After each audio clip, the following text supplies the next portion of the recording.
నమస్కారం ఘంటారావానికి స్వాగతం. ముందుగా ప్రధాన అంశాలు. రాష్ట్రంలో 14 జిల్లాలకు కొత్త ఎస్పీలు, 7 జిల్లాలకు ఇతర ప్రాంతాల నుంచి బదిలీ.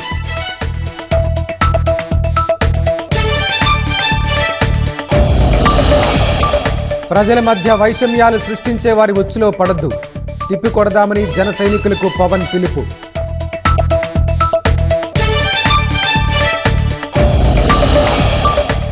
2026 జూన్ నాటికి భోగాపురం ఎయిర్పోర్టు పూర్తి చేస్తాం. ఇప్పటికే 86% పనులు చేసినట్టు రామ్మోహన్ వెల్లడి.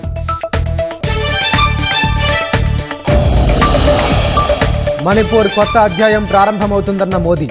శాంతి భద్రతల విషయంలో పురోగతి సాధించామని వెల్లడి.